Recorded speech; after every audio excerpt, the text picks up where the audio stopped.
What's up?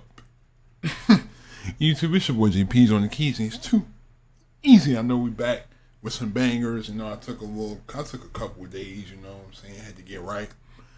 But I figured I'd hit y'all with a little curveball today. Y'all like, what is this for? Because I saw some comments about cricket in like the sports reactions that I did on the like in the community tab. Also, thank you to everyone, because we just hit 8,000. You know what I'm saying? We about to hit that 10K pretty soon.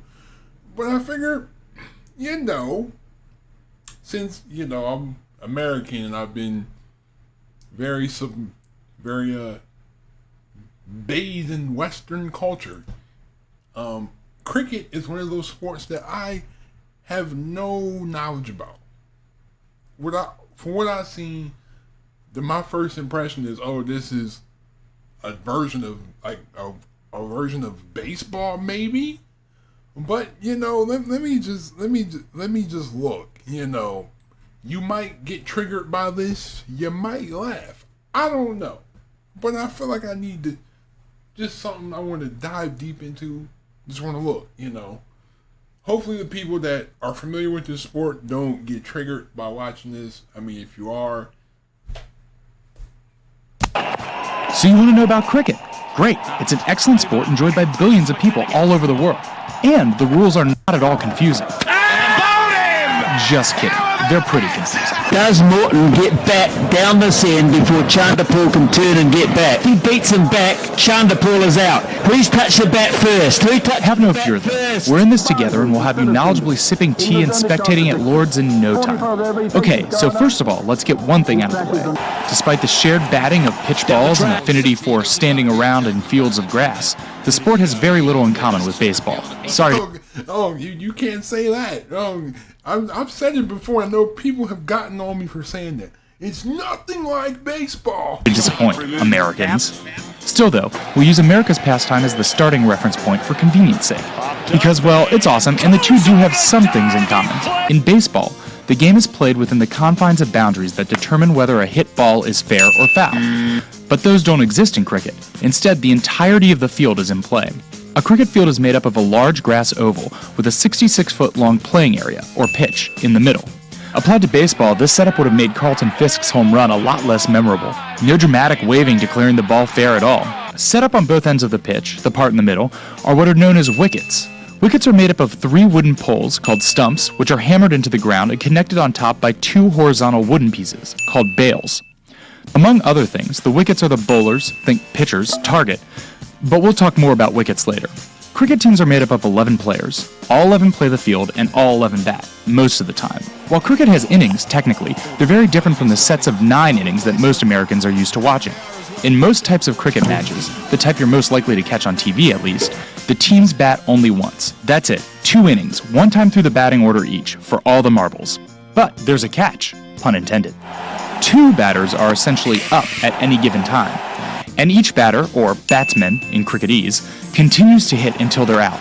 How do batsmen get out? Good question. There are a few different ways. First, if the bowler, again, the pitcher, is able to knock down either a stump or bail on a bowled ball. That is very good. But not there. The batter's strike zone is anywhere within their reach. If the ball is pitched beyond the batter's reach or behind the batter, in his natural stance at the wicket, then the pitch is deemed wide. Think like a ball in baseball, and the batting side is given an extra run. This ensures the fielding team bowls towards the batter and is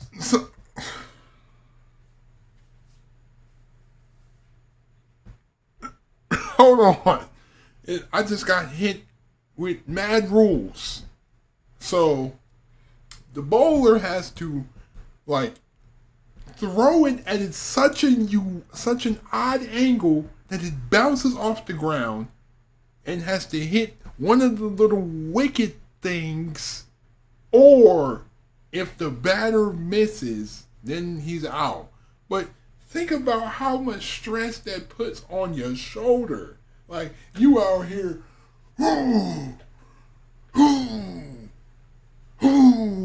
like, I know torn labrums, deltoid ligaments, traps, all that up here is gone. is not just chucking the ball in his general direction in order to get through the set number of overs. We'll explain overs in a minute. Second, a batsman is out if a hit ball is caught in the air by the opposing team.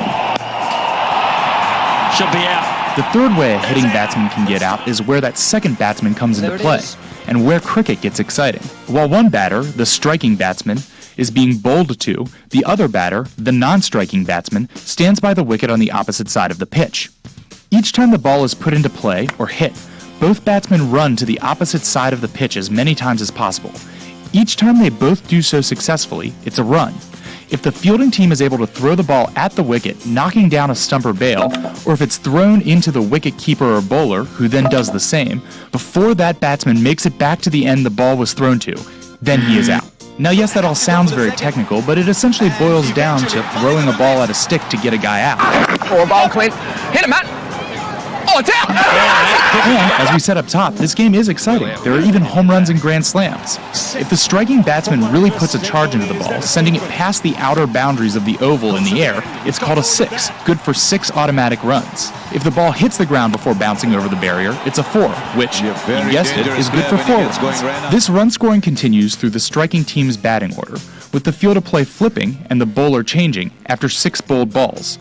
In cricket terms, that batch of 6 is called an over. In most one-day matches, a cap of 50 overs is placed on each team, meaning essentially an upper limit of 300 bowls per inning. When a team hits that cap, no matter where they are in their batting order or with their run total, that inning is closed. In addition to reaching the set limit of overs, an inning can also end with 10 of the team's 11 batsmen eventually being retired. And the game will end if the second striking team scores enough runs to reach or beat the first team's score. The second team is essentially chasing the first team's score their entire inning. And that, ladies and gentlemen, is cricket. You now know enough to take in all the cricketing action your heart desires. No, I don't. No, I don't. No, I don't. This is not enough. I'm going to need you to get down deep to the nitty gritty. This is not enough. Without feeling like a complete novice. Pretty cool, right? Put a break on. Yes? No? Well, hopefully that's an affirmative. But if this is all still too confusing for you, just remember, there's always baseball. A simple game that hinges on a human umpire's arbitrary, often inexplicable calls. The throw, and they got him. No! He called him An safe! archaic set of unspoken rules and And he's traditions. got too much pine tar And somehow, even more nuance and room for interpretation than its distant British cousin. Dominguez has a rundown going on. Much easier to follow. Out that way. What an unusual way to turn to. I'm still confused. All right, so my rundown.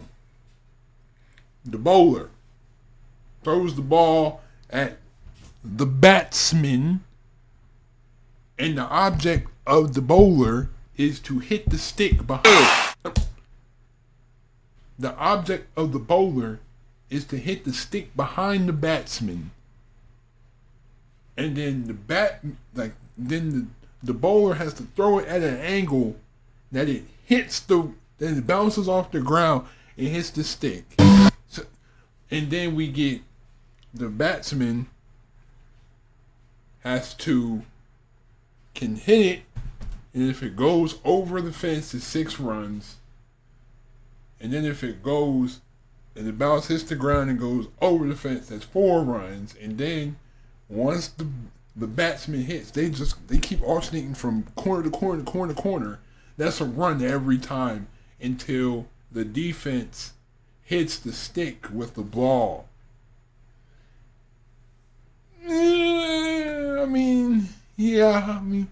have a feel, but even if I watch a game, I'm still going to be very confused. I'm going to definitely have to look into it. But this is like kind of like just a different type of video, gotta bring up the content, quality over quantity, bro. You know what I'm saying? I don't want to drop 3 videos every day if they're not gonna be good. You know what I mean? But anyway, thank you again for watching. Leave a like if you enjoyed. Hit that subscribe button if you're new to the channel. Don't forget to turn on my post notifications. Also, don't forget to check out my gaming channel. I was going to upload the 2K21 demo, but that demo is poop. I'm not touching that. I have to think of some other game to play, but definitely maybe put down a list of video games you want me to play on my gaming channel. because I think I definitely might need to get a new cord for my Elgato because my Elgato was like really tripping. But anyway, thank you again. Subscribe to my beat channel as well. It's where I post my beats. You know what I'm saying? I don't post them every day, but when I post on there, me go in there and listen to some of my beats. Follow me on Instagram. I don't promote my social medias enough. Follow me on Instagram. You know what I'm saying? Email me if you need to. Anyway, I'm out. Peace.